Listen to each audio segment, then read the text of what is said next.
and Oskar Schindler, in his camp, nobody gets beaten, nobody's hungry, and nobody's overworked. So I just couldn't understand it. But when they took people from Amalia into Plaszow, and they put them on a railroad track, it was like August, and the sun was unbearable, burning on the cattle cars, and he bribed Amen Ged. Well, I came from the kitchen with some, first to give him soup, and open up the doors to get a little air. He helped people, and I was asked to do the same thing. Water hoses, and we hosed down with cold water the roofs of the cattle cars. And he was screaming to the Germans, Oskar Schindler, that the Jews are all mechanics, engineers, that the Germans need them.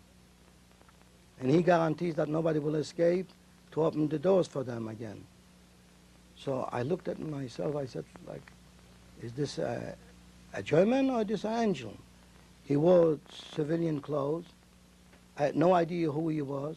I knew only that he received the factory from Amalia, and he was the only one who did not throw out the Jew. His name, the factory owner, was Banks. That he not only took that factory, he took a lumber yard, and he built barracks, and he saved a few hundred Jews. In Gross Rosen, there was a transit camp of 5 days was the most that they would let you stay in that camp. The 4th or the 5th night, they were saying that Oskar Schindler came to Gross Rosen with a list, and that people are on the list. And when I heard my name called up, Moses Pantera, the Deamborn, sheet metal worker.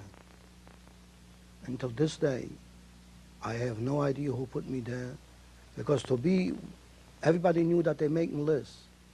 People were promising, the list was made with Schindler and also Marcel Goldberg, a Jewish policeman. People promised Marcel Goldberg diamonds, houses that after the war they will assign. I had nothing to give. The Germans claimed that they didn't know.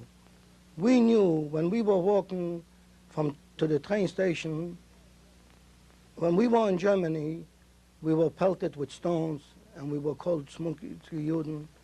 When we passed only from Germany into Czechoslovakia, the people were crying. The Czechs were throwing bread at us. And they were standing with such sad faces that you can tell that they were with us, that the Czechs were with us. And when we came to Brnic, Czechoslovakia, and some boys had to go out to work in a sand pit, every night there were potatoes and bread hidden in the sand pit by Czechs who they themselves had very little.